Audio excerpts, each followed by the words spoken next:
Everyone loves a good power scale, right? And where better to start than in the Spider-Man fandom? Alright, let's see who we got here. Toby, Andrew, Tom, Spectacular, Insomniac, Web of Shadows, Unlimited, Friendly Neighborhood, Miles Morales. Okay, we got a bit of a variety here. But we're missing one. Someone ultimate. No, not him. This one.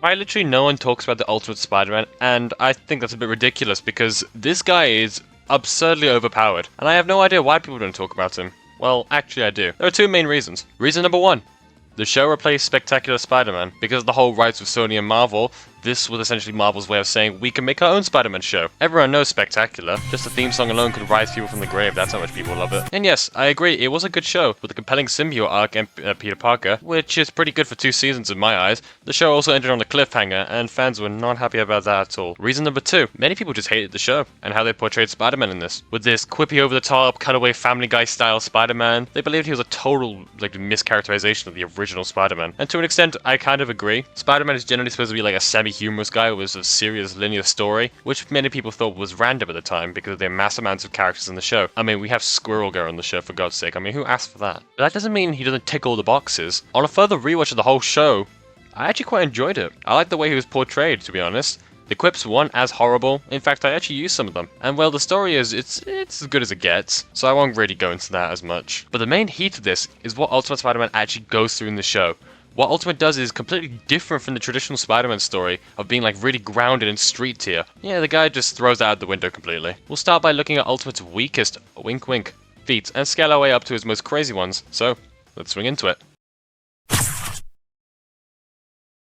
In this episode, Spider-Man and his team fight against the Sinister Six, only for his team to get absolutely obliterated mid-battle. During this time, Peter managed to cure Dr. Connors of the Lizard, and then single-handedly, or double-handedly, take out 5 of the Sinister Six by himself. Yes, this guy didn't do it first. People forget that this was a cybernetically enhanced Sinister Six, stated by Doc Ock himself, meaning Peter already scales to basically Sinister Six level. Otto himself was already getting beaten up by the Goblin, so technically he didn't beat them all, but I'm sure if the Goblin wasn't a factor, he'd totally win. Now, the Sinister Six do return again later down the line, and Peter does lose, but that's because his teammate betrayed him, and considering he was a spider as well, I'll give him the benefit of the doubt, as he was emotionally suffering and I didn't expect him to kick butt during that scene. But then in the very last episode, he fights the Six again, only this time with a few new faces in the old one. And Peter managed to cure 3 of them, and then beat Otto as a giant-sized octopus. Keep in mind, this is the same guy who lost all his powers like 2 seconds ago and just regained them, meaning he is fresh out the oven when it comes to getting his powers back and his strength. And he managed to beat the Sinister Six fully by himself, which then officially puts him already above many Spider-Men, like the movie Spider-Man and Insomniac already. Season 4 is when the story gets a little bit higgledy-piggledy, and that's where most people had their critiques about the whole story going all over the place. And it lands us smack in the middle of the Contest of Champions, with the hosts being the Collector and the Grand Master. In Marvel canon, these brothers are essentially primordial beings that are considered elders of the universe. In this arc, the brothers trap every single New Yorker, including the villains and heroes, and force them to play in a little game. Spider-Man, however, even though he's the Collector's favourite, managed to outsmart the Grandmaster and escape from his game using the game against him. This is already an IQ buff in itself, considering both are essentially gods in a sense. Peter outsmarting them is already a massive power scale right there. Unrelated, but Peter also convinced the Collector to change his ways and actually put up a fight against his brother, which isn't really much at first in terms of the whole strength aspect, but this just shows how Peter managed to change the ways of a primordial being just by talking some sense. And some could argue that maybe the show depicts these two as weak-minded, but I find that hard to believe considering they managed to have the tech needed to actually pull off their games. This basically generalizes to him being able to keep up cosmic deities, which later in the video isn't actually so far-fetched as an idea.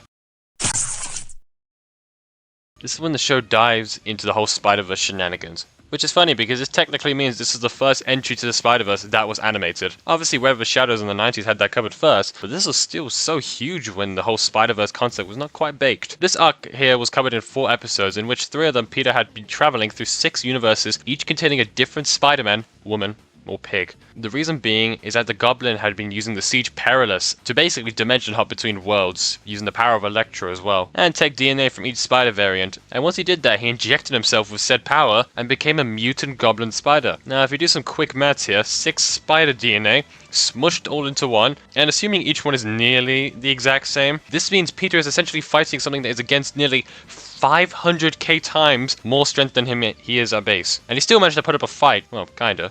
Until he had to bring in backup from the other spiders, and then on top of that, he had to win against a fully powered Electro, which had access to the Siege Perilous, and won solo, as most of his variants were knocked out or busy. This basically means that Peter handles multiversal threats in a way, which again isn't really surprising, but it gets a whole lot crazier as for the final example.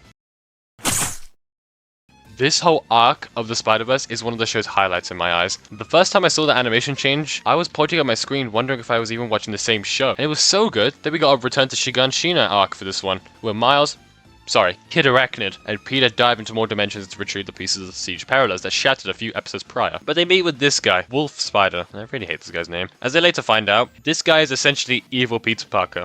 And his mission, as he states, "Into my world, I thought I was the only Peter Parker.